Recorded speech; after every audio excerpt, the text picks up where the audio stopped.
Hi, I'm Mike Baker, and today I'm going to demonstrate how to program and operate your MTI Generation 2 chair.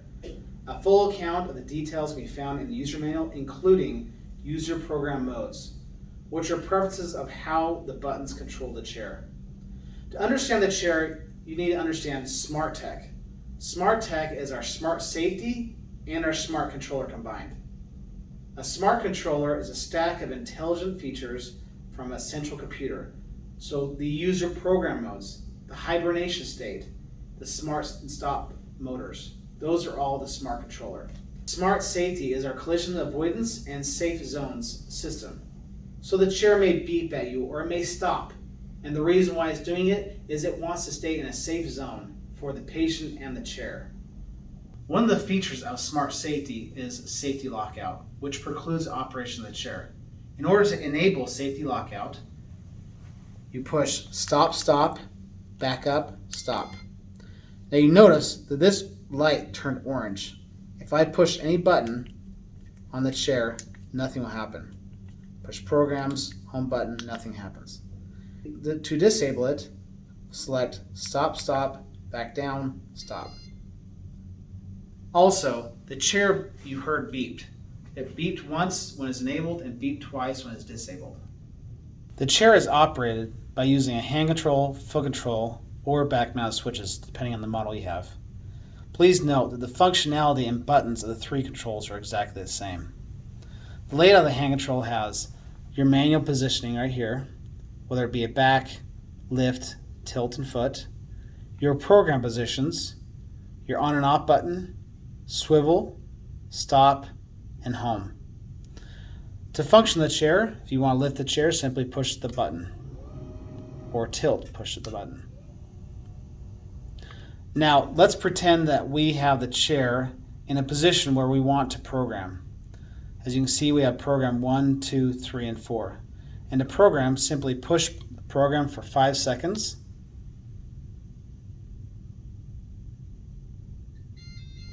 You'll hear the chair beep at you. So that program 1 is now programmed forever until that's changed. The swivel button, you push swivel, and you can notice that there's a flashing light telling us that the chair is swiveling. You can press stop and your home button. Now, one thing about the home button also is that you can program the home in whatever position you like, and to do that you press and hold the home button for 10 seconds and the chair will beep just the same way. The chair also comes standard with ComfortSync, which means that as I put this foot section up, it's extending. We have a motor inside the foot section that's extending it, and if I push the foot section down, it's going to retract it. If I push the automatic return, it'll automatically retract it. So as I, again, bring this up, it's going to extend. For most patients, that is an appropriate position. However, if you have a taller patient, you can push the buttons on the side to manually extend it up to 7.5 inches. And again, as I push the automatic turn, that's going to come down and it's going to retract. The headrest has 3 knobs to operate. This knob you loosen to extend for taller patients. This knob you loosen to unlock the lock mechanism to position it in whatever position you want. And this knob is used to replace the pillow with a different pillow. So simply remove it, unlock the lock mechanism, slide out the headrest, and put on the headrest pillow and lock. The 830 and 829 chairs have various arm selections to choose from. Our most common arm is a slide back floating arm. This arm is designed to be a patient arm. When you put the back down, it floats up and down with the patient. It also can slide back. In order to slide it back, you press the tab at the front and it'll slide back. Notice you can stop it in the middle and it'll lock, or you can stop it in the back and it'll lock. In order to remove, you want to slide the arm back and with one hand, push the lever down and remove. Now, on this arm, you can put them on backwards for a prone position, and you can also, again, slide them forward. In addition to slide back arms, we have various surgery arms that can attach one of two ways: on a floating arm mechanism like we have today, or on a seat rail.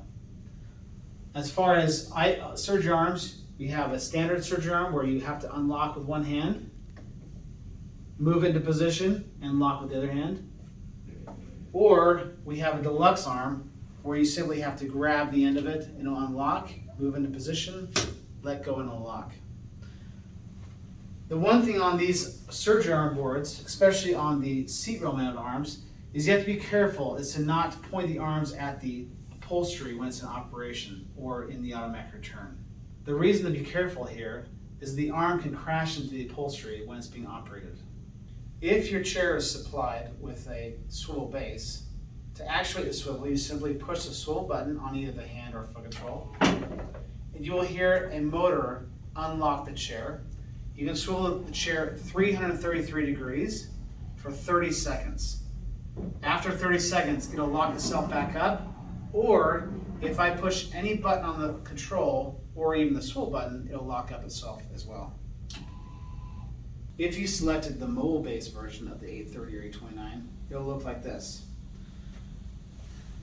There's 3 steering modes: lock in red, free steer in yellow, and steering mode in green. So to function, you push all the way down, it goes into complete lock. I can't move this chair. These wheels are locked. If I go to yellow, that's free steering. So I can push the chair whichever way I want. And in steering mode, it's going to lock the front left wheel. So as I go down a hallway and turn a corner, it'll pivot on that, similar to what you'd have on a shopping cart. These chairs are maintenance free, so there's very little you need to do to the chair.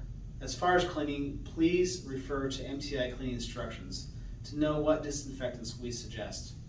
If you have any questions, please call 801-875-4990 or email technical.support@mti.net. Thank you.